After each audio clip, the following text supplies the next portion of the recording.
প্রিয় দেশবাসী এবং বিপ্লবী ছাত্র জনতা, আপনারা জানেন যে ছাত্র জনতার ঐতিহাসিক গণ অভ্যুত্থানের মাধ্যমে 2024 সালের 5ই আগস্ট বাংলাদেশের মাটি থেকে মুজিববাদ নামক ফ্যাসিবাদী মতাদর্শের যে রাজনৈতিক দল আওয়ামী লীগকে বাংলাদেশের ছাত্র জনতা উৎখাত করেছিল। কিন্তু আমরা দুঃখের সাথে দেখছি যে এতদিন হয়ে যাওয়ার পরেও সেই আওয়ামী লীগের ব্যানারে আওয়ামী লীগের লোকেরা এই বাংলাদেশের মাটিতে এখনো মিছিল করার সাহস পায় এবং এই অন্তর্বর্তী সরকারের পক্ষ থেকে তেমন দৃশ্যমান উদ্যোগ নেওয়া হয়নি এই আওয়ামী লীগকে নিষিদ্ধ করার বা আওয়ামী লীগের বিচার কার্যক্রমকে দৃশ্যমান করার।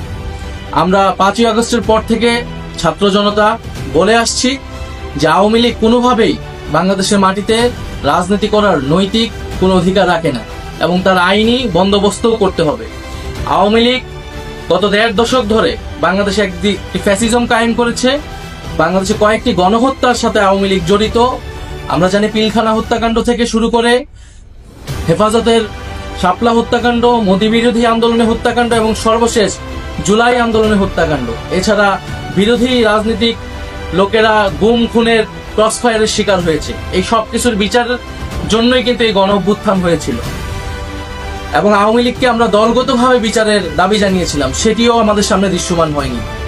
ফলে আমরা আবারও রাজপথে নামতেছি, আবারও বলতে চাই যে আওয়ামী লীগকে দলগতভাবে বিচার কার্যক্রমে আওতায় আনতে হবে এবং আওয়ামী লীগের যত অঙ্গ সংগঠন আছে তাদেরকে নিষিদ্ধ করতে হবে। অলরেডি ছাত্রলীগকে নিষিদ্ধ করা হয়েছে, যুবলীগ সহ অন্যান্য অঙ্গ সংগঠনকে নিষিদ্ধ করতে হবে। বিচার চলাকালীন তার নিবন্ধন বাতিল করতে হবে এবং রাজনৈতিক সাংগঠনিক কার্যক্রম নিষিদ্ধ করে আইন বাস্তবায়ন করতে হবে।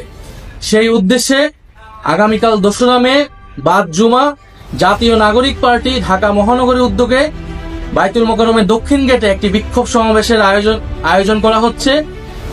আপনারা দলে দলে সেই বিক্ষোভ সমাবেশে যোগদান করুন এবং গণ অভ্যুত্থানের যে আমাদের প্রতিশ্রুতি ছিল যে একটি ফ্যাসিস্ট মুক্ত বাংলাদেশ তৈরি করা, ফ্যাসিজমকে আর কখনোই বাংলার মাটিতে জায়গা করতে না দেওয়া এবং আওয়ামী লীগের যে গণহত্যা যে অপরাধ তারা করেছে সেই সকল কিছুর বিচার নিশ্চিত করা, এই সব কিছু আমাদের জুলাই আন্দোলনের প্রতিশ্রুতি এবং আমাদের শহীদদের প্রতি আমাদের প্রতিশ্রুতি।